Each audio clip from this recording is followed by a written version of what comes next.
এক রাতে ফেরাউন গভীর ঘুমে ছিল। সেই সুযোগে হজরত আসিয়া রাজিয়াল্লাহ তাআলা আনহা উঠে আল্লাহের ইবাদত করতে লাগলেন।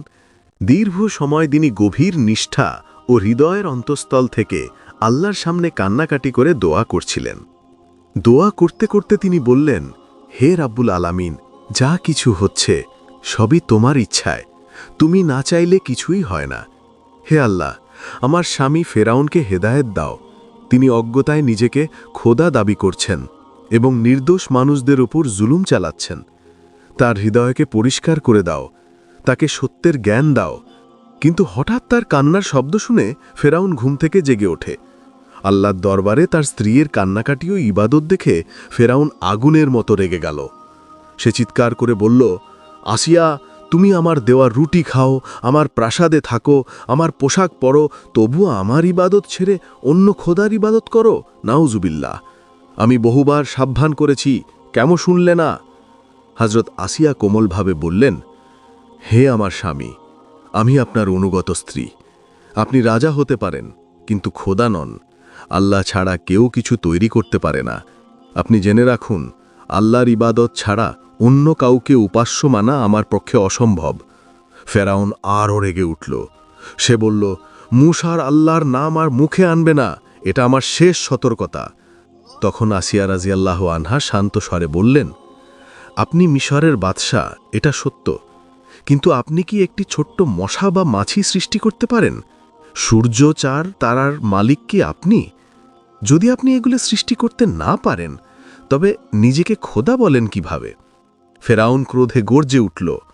ফেরাউন বলল, তুমি আর মূসা দুজনেই আমার বিরুদ্ধে ষড়যন্ত্র করছো, তোমার শাস্তি হবে ভয়ঙ্কর। এ কথা বলে সে আসিয়াকে তিরস্কার করে প্রাসাদ ছেড়ে চলে যায়। কিন্তু কয়েকদিন পর একদিন হাসি মুখে ফেরাউন ফিরে এলো এবং আসিয়াকে বলল, আমার আচরণ ঠিক ছিল না, আমাকে ক্ষমা করো। তুমি শুধু মুখে বলো, আমি তোমাকে আল্লাহ মানি, আমি তোমাকে মুক্তি দেব। আস্তাগফিরুল্লাহ। আসিয়া রাজিয়াল্লাহু আনহা আবারও দৃঢ়ভাবে বললেন, আপনি বাদশাহ হতে পারেন, কিন্তু আল্লাহ নন। আমার ঈমানকে কোনো হুমকি নাড়াতে পারবে না। আল্লাহ ছাড়া কাউকে উপাস্য মানতে পারব না। ফেরাউন আবারও পাগলের মতো রেগে উঠল এবং ফেরাউন তার শয়তান মন্ত্রী হামানকে ডেকে বলল, আসিয়া আমাকে আল্লাহ মানতে অস্বীকার করছে, তাকে কি শাস্তি দেওয়া যায়? হামান পরামর্শ দিল, তাকে বন্দী করুন। এতে দুই লাভ: এক, জনগণ ভাববে আপনি ন্যায়পরায়ণ; দুই, বন্দী জীবনে কষ্ট পেয়ে তার ঈমান ভেঙে যাবে। ফেরাউন পরামর্শ মেনে নিল। তার পরের দিন হজরত আসিয়া রাজিয়াল্লাহ আনহাকে কারাগারে নিক্ষেপ করা হলো এবং খাদ্যপানি বন্ধ করে দেওয়া হলো। তারপর একদিন হামান কারাগারে এসে আসিয়া রাজিয়াল্লাহ আনহাকে বলল, আপনি শুধু বলুন, ফেরাউনই আল্লাহ, তাহলে আপনি প্রাসাদে আগের মতো ইজ্জত আর আড়ম্বরের জীবন ফিরে পাবেন। হজরত আসিয়া উত্তর দিলেন, হামান, আজ তোমরা যে পথে আছো সেটি ধ্বংসের রাস্তা। তোমরা সেটাকে এড়িয়ে আল্লাহর পথে আসো। হজরত আসিয়া রাজিয়াল্লাহু আনহার এমন কথা শুনে হামান ব্যর্থ হয়ে ফিরে গেল। ফেরাউনের শেষ চেষ্টা। ফেরাউন আবার এলো এবং বলল, আসিয়া, আমি তোমাকে ভালোবাসি, শুধু মুখে বলো আমি আল্লাহ, তাহলে মুক্তি। আসিয়া রাজিয়াল্লাহু আনহা আবারও দৃঢ়ভাবে বললেন, আপনি বাদশাহ হতে পারেন, কিন্তু আল্লাহ নন। আমার ঈমানকে কোনো হুমকি নাড়াতে পারবে না। আল্লাহ ছাড়া কাউকে উপাস্য মানতে পারব না। ফেরাউন আবারও পাগলের মতো রেগে উঠল এবং ফেরাউন ঘোষণা দিল, আগামীকাল এই দুষ্ট স্ত্রীকে প্রকাশ্যে শাস্তি দেওয়া হবে। খোলা ময়দানে শহরের সব মানুষ জড়ো হল। জনতার সামনে ঈমানের চূড়ান্ত পরীক্ষা। আসিয়া রাজিয়াল্লাহু আনহাকে আনা হলো। ফেরাউন এগিয়ে এসে বলল, শেষবার জিজ্ঞেস করছি, আমাকে আল্লাহ মনো?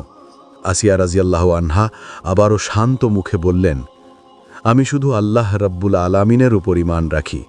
ফেরাউন গর্জে উঠল, তোমার শেষ সময় এসে গেছে। উফ, কি নিষ্ঠুর পরীক্ষা! সন্তানদের এক এক করে হত্যা করল। তারপর ফেরাউন একটি বিশাল কড়াইতে তেল ফুটাতে বলল। কিছুক্ষণ পর তেল ফুটতে লাগল। ফেরাউন বলল, আমাকে আল্লাহ মানো, তা না হলে তোমার মৃত্যু নিশ্চিত। আসিয়া রাজিয়াল্লাহু আনহা দৃঢ় স্বরে বললেন, আমরা আল্লাহর পথে মৃত্যুকেও স্বাগত জানাই। ফেরাউন আদেশ দিল, এক এক করে তার 6টি সন্তানকে ফুটন্ত তেলে নিক্ষেপ করা হলো। শেষ ছোট্ট শিশুটি মাকে আঁকড়েছিল। ফেরাউন নিজ হাতে তাকে তুলে তেলের মধ্যে ফেলে দিল, কিন্তু আসিয়া রাজিয়াল্লাহু আনহার মুখে ঈমানের আলো নিভল না। তারপর আসিয়া রাজিয়াল্লাহু আনহাকে লোহার গরম শিকল দিয়ে তার হাত, পা, বুক, মাথা বেঁধে দেওয়া হলো। কিন্তু তিনি আল্লাহর কাছে দোয়া করছিলেন, হে আমার পরওয়ারদিগার, আমাকে এই জালিম ফেরাউনের হাত থেকে মুক্তি দাও, আর তোমার কাছে আমার জন্য জান্নাতে একটি ঘর বানিয়ে দাও।